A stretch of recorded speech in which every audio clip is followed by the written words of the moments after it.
Assim como Jesus disse coisas que abriram o entendimento dos apóstolos sobre a Bíblia pela primeira vez, queremos compartilhar com você, antes de estudarmos todos os 66 livros da Bíblia, alguns fatos que esperamos revelem a Bíblia para você e que possam ajudá-lo a compreender melhor este livro.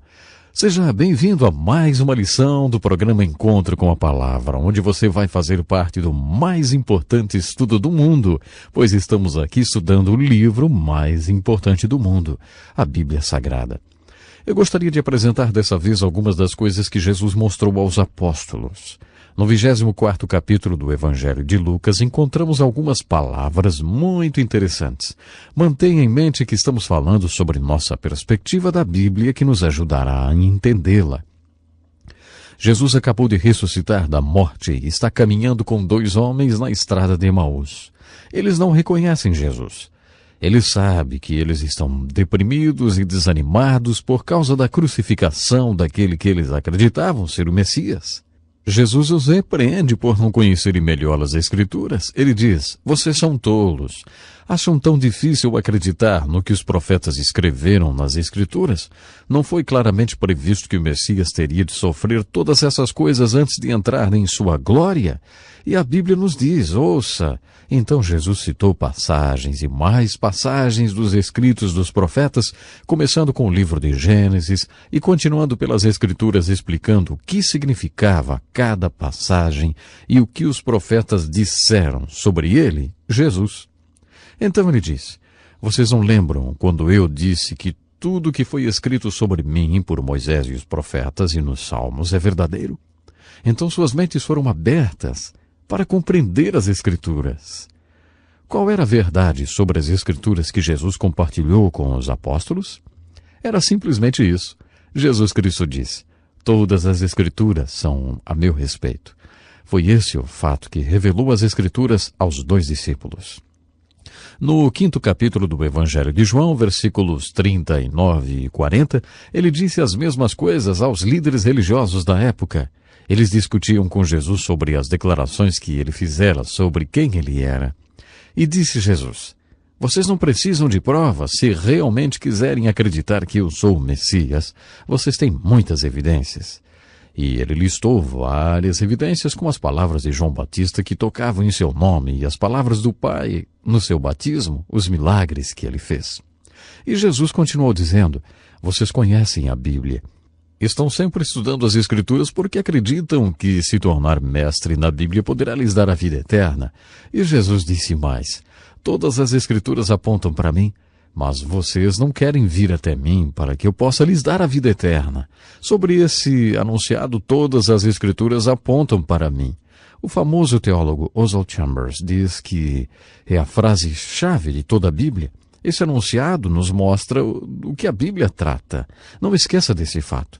A Bíblia toda é sobre Jesus. Esse é o fato. O fato compartilhado por Jesus com os 2 discípulos, que fez com que eles entendessem as Escrituras. Isso abriu totalmente a Bíblia para eles. Há 4 propósitos na Bíblia que eu gostaria de compartilhar com você agora. O primeiro desses 4 propósitos é apresentar Jesus Cristo como o Salvador e Redentor do mundo. Esse é o primeiro propósito da Bíblia, para nos apresentar Jesus Cristo como Salvador e Redentor do mundo, e para nos dizer no Velho Testamento, Jesus está vindo, e para nos dizer no Novo Testamento, Jesus veio. A Bíblia naturalmente quer nos apresentar o contexto histórico da vinda de Jesus.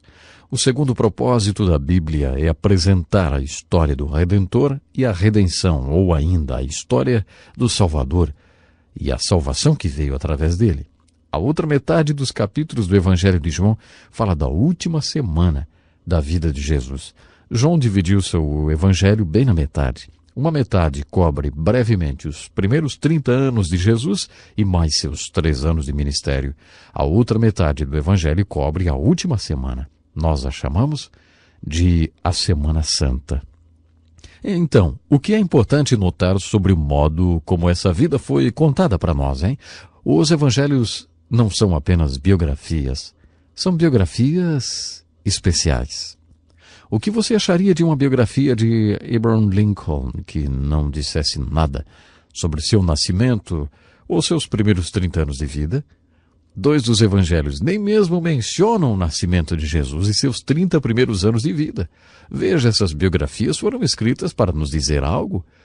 Eles estão tentando nos dizer que Jesus veio e por que ele veio. Ele veio para o que ele iria realizar naquela última semana. Enquanto aprendemos a avaliar quanto espaço a Bíblia dedica a cada assunto, tome nota do seguinte: existem ao todo 1.189 capítulos na Bíblia. 11 desses 1.189 capítulos são dedicados à história do universo, à história da Terra, à história do homem, à história da mulher, à história dos idiomas, à história do mal, à história de todos os povos civilizados sobre os quais Deus quer nos falar. Tudo isso está apresentado nos primeiros 11 capítulos. Dependendo da sua filosofia sobre origens, esses primeiros 11 capítulos do Gênesis podem estar cobrindo milhões e milhões de anos. No livro de Gênesis, no capítulo 12, encontramos um homem chamado Abraão. Começando no capítulo 12 de Gênesis até o capítulo 22 do Apocalipse, um total de 1.178 capítulos, todos esses capítulos falam sobre Abraão e seus descendentes, especialmente sobre aquele descendente através de quem todas as nações da terra foram abençoadas, o Messias, Jesus. A Bíblia está retratando cerca de 2.000 anos da história hebraica. O propósito da Bíblia não é ser o livro da criação, nos dizer como o universo e a Terra chegou até aqui, como o homem chegou até aqui, exatamente. E também o propósito da Bíblia não é uma história da civilização dos povos, vamos dizer assim. A Bíblia está interessada em uma única coisa, e ela aborda o assunto antes de chegar ao seu 12º capítulo. A Bíblia está interessada na apresentação da salvação da humanidade. Está interessada na redenção, está interessada em nos mostrar como a salvação veio, como o Salvador veio, como o Redentor veio. Então isso nos leva direto para Abraão. De Abraão a Cristo. Isso é tudo que a Bíblia retrata. Esses são os 2.000 anos de história com os quais a Bíblia se preocupa. Um terceiro exemplo do espaço dado a certos assuntos poderia ser essa observação. Compare o tamanho do Novo Testamento com o do Velho Testamento. O Novo Testamento tem 260 capítulos. O Velho Testamento tem 929 capítulos. Visto que Deus é muito cuidadoso acerca de quanto de espaço Ele reserva para cada assunto, você não acha possível ou até óbvio que Ele nos diga alguma coisa mais importante no Velho Testamento, já que Ele nos deu 929 capítulos? O Novo Testamento tem 260 e ainda há muita gente que diz: não estou interessado no Velho Testamento. O Velho Testamento, isso é a Bíblia velha. Eu não ligo para nada do Velho Testamento, só me dê o Novo Testamento. Muita gente diz isso. Quando fazemos o estudo do Velho Testamento e logo depois estudamos o Novo Testamento, não é raro ouvir as pessoas dizendo: me avise quando vocês chegarem na parte do Novo Testamento para que eu possa me juntar a vocês. Eu não ligo muito para o Velho Testamento. Sabe, muita gente mesmo fala isso. Eu acredito que o Velho Testamento é a pura palavra de Deus. E nos 929 capítulos do Velho Testamento, Deus disse algo muito importante para nós. Eu espero que para você o Velho Testamento não seja um livro fechado. Esse é o tipo de coisa que Jesus compartilhou com os discípulos. Novamente, de acordo com o apóstolo Paulo, o próximo e muito importante propósito da Bíblia é: Deus nos deu a Bíblia através da inspiração para que o homem de Deus possa ser perfeito, completamente preparado para cada boa obra que Deus lhe atribuir. Podemos então dizer que a Bíblia não foi escrita para o incrédulo. A Bíblia foi escrita para o crente, aquele que crê. Exato, aquele que crê em Jesus Cristo e o segue.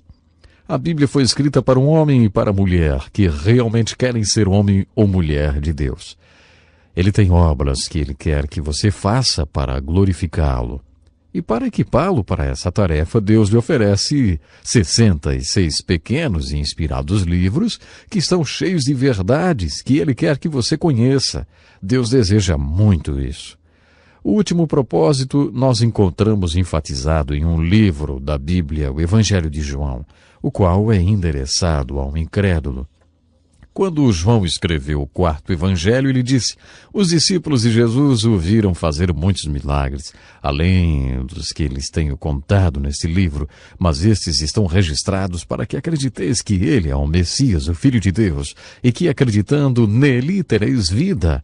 João queria que tivéssemos a vida eterna, que significa a quantidade, a qualidade de vida que Deus quer que tenhamos. E foi com esse fim que João queria, realmente, que nós soubéssemos que Jesus veio e que soubéssemos quem Jesus era.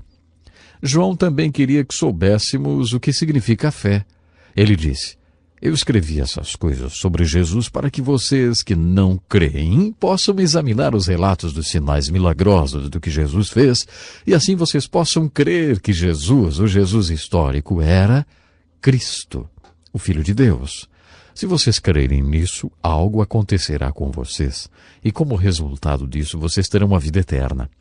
Esse é o único livro dos 66 livros da Bíblia que está, de alguma forma, direcionado ao incrédulo.